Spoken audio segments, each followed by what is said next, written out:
It had been months. Not a word, not a glance, not a single attempt to reach out. I had walked away from everything, and the silence was deafening. No goodbye, no note, not even a final glance back at the life we once shared. The woman I loved, the woman I married, had broken me in a way I could never have imagined. It wasn't some dramatic Hollywood moment. There were no fiery confrontations or explosive arguments where you catch them red-handed. It was the little things. The coldness in her touch. The long nights spent at the office. The phone always face down, always silent. I had noticed, but I brushed it off. I told myself I was overthinking it, until that one night. I had just come back from a long, exhausting day. My mind scattered with thoughts of work, bills, and everything that felt too much to handle. I collapsed into the couch, but my hand instinctively reached for my phone. And then, it hit me. The message. It wasn't angry or accusatory. It didn't need to be. The words hit like a punch to my gut, sinking deep into my chest, choking the air from my lungs. I didn't even need to read it again to understand what had happened. Everything I thought I knew about us shattered in that moment. There were no screams, no tears, just silence. I couldn't stay. There was no point anymore. When someone betrays you like that, it's not about understanding their reasons, it's about accepting the fact that they've chosen something or someone else. And I couldn't stay in a life where I wasn't the choice. The days after were a blur. I didn't want to deal with anything or anyone. I wanted to forget, to shut the world out. Friends reached out. Family urged me to take a breath, to get out, to heal. But I couldn't. I felt hollow. The betrayal ate at me, gnawed at me from the inside. I didn't want to admit it, but it was always there, waiting. I moved into a small apartment, far from the life I once knew. I tried to rebuild, tried to find a sense of peace in the chaos, but it wasn't easy. The nights were the hardest. The silence of the apartment was deafening, every empty space a reminder of the void she had left behind. I kept telling myself that she made her choice, that she crossed a line and there was no going back. But in the quiet moments, the loneliness crept in. And I wondered, was she feeling the same? Did she miss me? I reminded myself again she made her choice. She left me behind. Then, 6 months later, the message came. Her name flashed across my phone. My heart stopped. I froze. I couldn't move, couldn't breathe. A rush of emotions flooded me: confusion, disbelief. What could she possibly want now after everything? I debated blocking her, ignoring her completely. But a part of Metha, part I hated to admit, wanted to know, needed to know what she had to say. I agreed to meet her. The same cafe we used to go to years ago. The place where we had shared so many moments. It was one of the few places that hadn't become a painful reminder. I arrived early, my hands trembling as I sat at a table in the back corner. My mind raced, a whirlwind of thoughts. And then she walked in. She looked the same, but not quite. Her hair was shorter, and there were subtle signs of exhaustion under her eyes. It was as if she had aged 5 years in the months we had been apart. When she saw me, her eyes welled up, and for a moment she stood there, unsure whether to come closer. But she did. She sat down, her voice barely a whisper. "Thank you for meeting me," she said.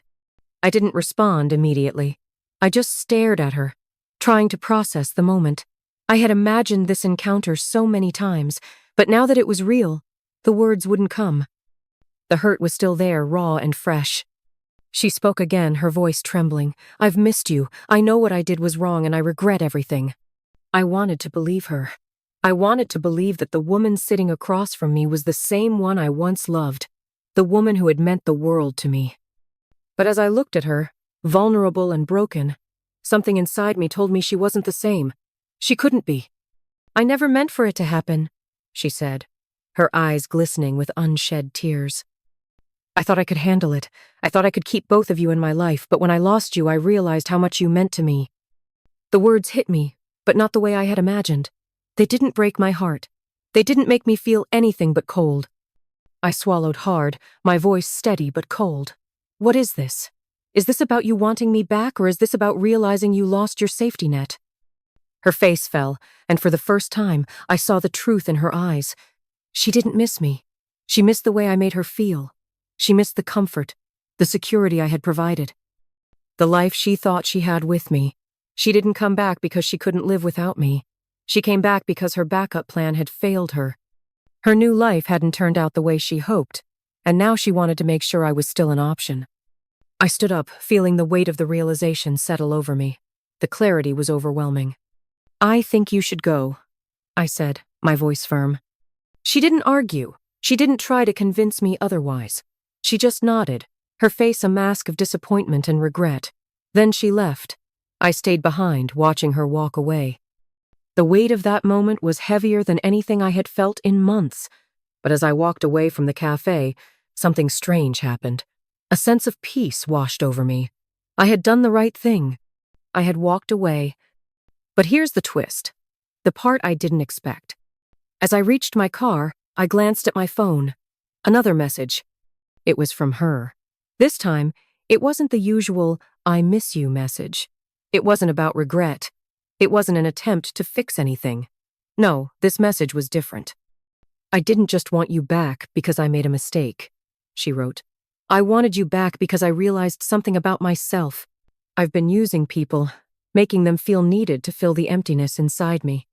But what I had with you was real. I finally understand that now, and I'm sorry, more than you'll ever know."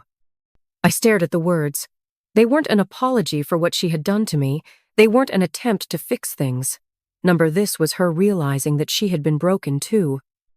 That her regret wasn't just about meat, was about losing the one thing that had ever made her feel whole. In that moment, I understood something important. Sometimes the hardest thing to accept is that someone has to go through their own pain to finally realize the value of what they had. But for both of us, it was too late. I deleted the message, not because I didn't care, but because I had finally learned something about myself too. The past was behind me. Her regret didn't change anything. I wasn't going to wait around for someone who only understood my worth after they lost me. I had walked away from everything once. Now I was walking away from her again. This time, for good.